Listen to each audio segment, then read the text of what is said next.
Bonjour tout le monde, j'espère que vous allez bien. Ce matin, on prend quelques minutes de votre temps afin de faire un retour sur certaines règles du code de vie pour lesquelles il nous apparaît pertinent de faire un rappel. Mais avant d'aller plus loin, on tient tout d'abord à vous féliciter parce que depuis le début de l'année, on a une très belle collaboration de la grande majorité des élèves de l'école de Père Marquette. En fait, on a un climat qui est extraordinaire dans l'école. C'est agréable de circuler parmi vous. La plupart d'entre vous, vous répondez bien aux interventions. Vous avez bien intégré la règle à l'effet que n'importe quel adulte de l'école peut intervenir auprès de vous. Et ça, c'est très, très satisfaisant, en fait, et ça contribue à un climat qui est très positif dans l'école. Mais malgré cette belle collaboration-là qu'on a de la plupart d'entre vous, il nous faut quand même vous servir un rappel par rapport au code vestimentaire et au port de l'uniforme. Donc, on rappelle que le matin, quand vous entrez dans l'école, vous devez retirer automatiquement capuchon, casquette. Donc, c'est important. C'est une règle de bienséance qu'on veut vous voir appliquer. On vous rappelle également que le bas de l'uniforme doit être noir uni. Donc, on ne veut pas de logo, on ne veut pas de ligne blanche, on ne veut pas de couture blanche. Et on vous demande effectivement de porter une attention particulière aux pantalons qui seraient rendus plutôt gris que noirs. C'est sûr qu'avec le temps et les lavages, il y a certains pantalons qui vont perdre de leur couleur noire. Donc, on vous demande, s'il vous plaît, de porter une attention particulière à ça et puis de respecter le code de vie à cet égard.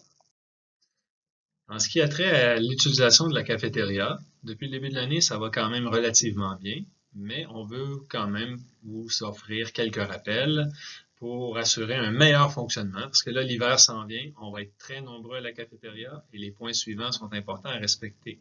Donc, pour être admis à la cafétéria, il est clair qu'on va vous demander de porter l'uniforme. Donc, si vous rentrez avec vos vestes, vos manteaux, ces choses-là, on va vous demander de retourner les déposer à votre casier et de rentrer à la cafétéria uniquement avec les vêtements clairement identifiés à l'effigie de Père Marquette. On vous demande également, parce qu'on est nombreux, de dégager le devant des caisses. Donc, c'est pas de reculer juste de 2 pas, c'est d'aller sur les côtés. Vous avez tous les appareils au monde pour retracer vos amis. S'ils vous cherchent un peu partout, vous allez être capable de les retrouver. Donc, pas nécessaire de rester collé sur les barres de métal près des caisses. Dégagez l'espace, s'il vous plaît, pour faciliter la circulation. On vous demande également, lorsque vous allez vous chercher une collation au moment des pauses, de terminer vos collations avant de sortir de la cafétéria. Il n'y a aucune collation qui ne peut être mangée en classe en début de période. Donc, aucune collation ne peut être mangée en classe en début de période. C'est clair. Donc, vous devez terminer vos collations avant de quitter la cafétéria. On vous demande également, au moment du dîner, de ne pas sortir les cabarets. Vous n'êtes pas autorisé à sortir. Les intervenants qui sont là pour assurer la sécurité vont s'assurer que vous ne sortiez pas avec des cabarets. Et si vous choisissez d'aller manger à l'extérieur, on vous demande d'emprunter le corridor qui qui vous mène vers les portes de la sortie Rosemont. C'est à cet endroit-là que vous pouvez sortir avec, si vous avez acheté une sandwich, une galette ou quelque chose, un repas froid, puis que vous dites, je vais aller le manger dans le parc. Mais en prenant le corridor qui vous mène aux portes Rosemont, vous pouvez le faire, on va vous autoriser à sortir. Et une fois dans le parc, on vous demande bien évidemment d'utiliser les poubelles pour jeter vos déchets. Et bien évidemment, il n'y a pas juste dans le parc Père Marquette qu'on vous demande d'utiliser les poubelles. Vous voyez les images actuellement, c'est des images qui ont été captées au cours des dernières semaines de notre cafétéria après des pauses. Donc, il est clair qu'on veut, une fois que vous avez terminé de manger, que vous preniez tous vos déchets et que vous alliez les déposer dans les poubelles. Il y a suffisamment de poubelles à la cafétéria pour que vous puissiez laisser les tables propres. Donc, on compte sur votre collaboration à cet égard-là. En matière de sécurité dans l'école, on vous rappelle que le matin et au retour du dîner, on vous demande d'utiliser les portes de la rue Marquette. Donc, c'est depuis la fin de la pandémie, il n'y a qu'une seule façon d'entrer dans l'école le matin et au retour du dîner, et c'est par la porte Marquette. Ça nous permet d'être là, surtout le matin, pour vous accueillir, vous saluer, et aussi faire des suivis sur des éléments qu'on aurait discuté la veille avec vous. Donc, on vous demande d'utiliser les portes Marquette à cet égard-là. Au retour des pauses, les 2 pauses du matin, ce ne sont que les portes de la rue Rosemont que les gens peuvent utiliser, puisque c'est dans le parc qu'on va prendre nos pauses. Et puis à ce moment-là, par la suite, on rentre. Donc, À tout autre moment de la journée, il est strictement interdit d'ouvrir les portes à des intrus ou à des individus. C'est des enjeux de sécurité. Je pense que vous êtes capable de comprendre ça. Et en tout temps, on vous demande de ne pas utiliser les portes qui sont identifiées comme étant des sorties de secours. On parle des portes vitrées près de l'auditorium, ce sont des issues de secours. On parle aussi des portes vitrées qui sont derrière les casiers côté Bellechasse, ce sont des portes de secours. Donc, il y a amplement de portes dans l'école le soir pour sortir, pour que vous n'ayez pas à utiliser les portes qui sont identifiées comme étant des sorties de secours.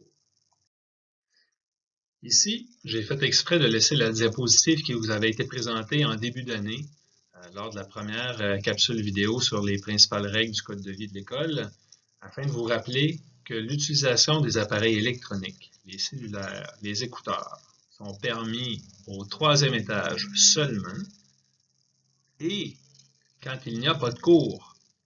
Donc, si la cloche est sonnée et que vous êtes au casier, vous n'avez pas à utiliser vos appareils électroniques, vous n'avez pas à utiliser vos appareils cellulaires.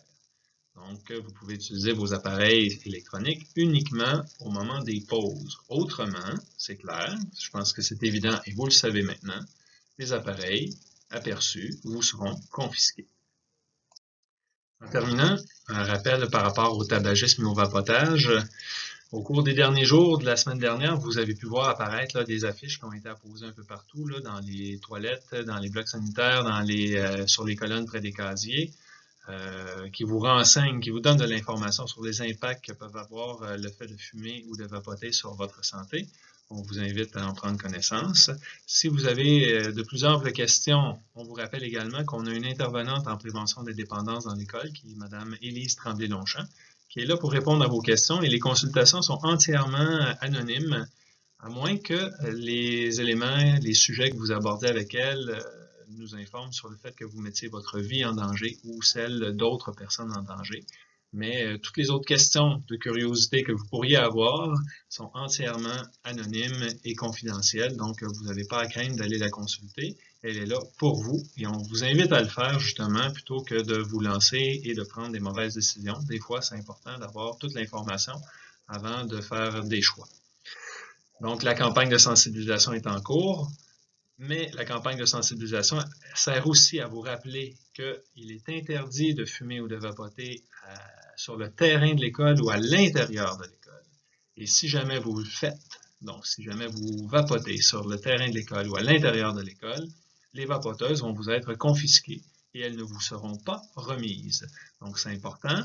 Et pour vous aider à comprendre c'est quoi le terrain de l'école, donc simplement, vous devez être sur le trottoir de la ville de Montréal, parce qu'autrement, dès que vous êtes plus près que ça du bâtiment, vous êtes sur le terrain de l'école et tout adulte en tout temps peut vous confisquer votre vapoteuse et elle ne vous sera pas remise. Le terrain de l'école, ça inclut les paliers. Donc, quand vous sortez sur par les portes de la rue Rosemont, vous êtes sur le palier Rosemont, vous êtes sur le terrain de l'école. Si vous sortez du côté Chambord, entre la bibliothèque et la cafétéria, vous êtes sur le palier, vous êtes sur le terrain de l'école. Si vous descendez en bas près des containers, vous êtes sur le terrain de l'école. Et en tout temps, n'importe quel adulte de l'école peut intervenir et vous confisquer votre vapoteuse et ne pas vous la remettre. C'est important de prendre cette information-là en note. Sur ce, je vous remercie de votre attention. La fin de la première étape approche à grands pas. Donc, on souhaite que vous puissiez continuer d'aussi belle manière que vous l'avez fait au cours des premières semaines, des 2 premiers mois. Faites une bonne continuation et bon succès scolaire à tout le monde. Merci de votre attention.